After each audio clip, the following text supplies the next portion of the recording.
Bonjour à tous. Pour ce cours d'anglais, aujourd'hui nous allons travailler sur Oliver Twist. Alors voici comment va se dérouler le cours.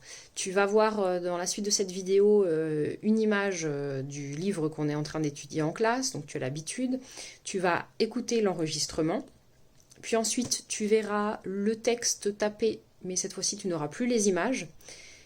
Et enfin, tu vas devoir faire un exercice dans ton cahier. Oliver Twist is very poor, and his mother is dead. And his father? We don't know. In England, in the 19th century, poor orphans must work. Oliver lives in a workhouse. It is a horrible place. All the children are hungry. They can only eat one bowl of porridge every day. One day, Oliver asks for some more porridge. Please, sir, I want some more.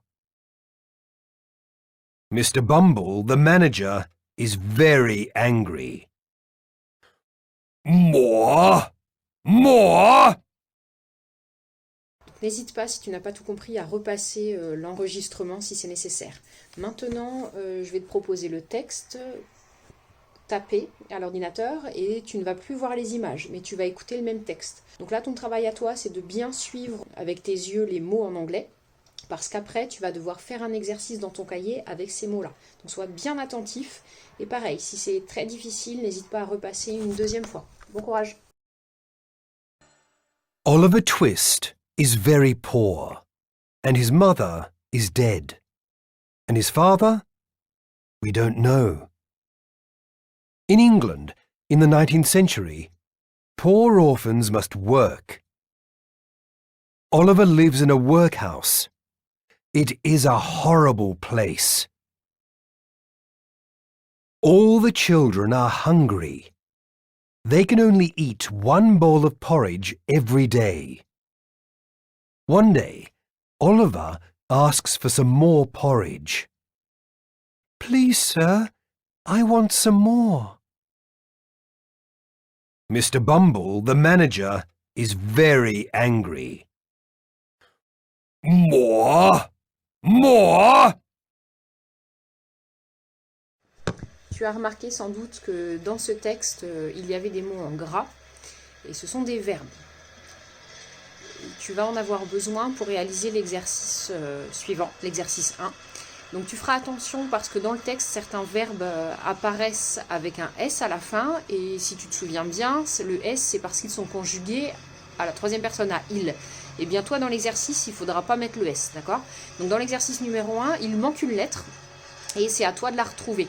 Donc tu recherches les verbes qui sont dans le texte en gras, tu dois les retrouver à leur bonne place dans la première colonne de l'exercice 1, et ensuite tu dois les relier avec leur bonne traduction. Certains verbes, tu les as déjà vus en classe ensemble, mais d'autres vont être inconnus. Alors à ce moment-là, pour savoir ce que ça veut dire, soit tu relis la phrase et tu arrives à comprendre dans la phrase en anglais, soit tu es coincé. À ce moment-là, il faut que tu fasses une recherche sur Internet pour avoir la traduction. Là, tu peux utiliser par exemple Google Traduction. Ok, mais d'abord, tu essaies de faire tout seul et ensuite tu recherches.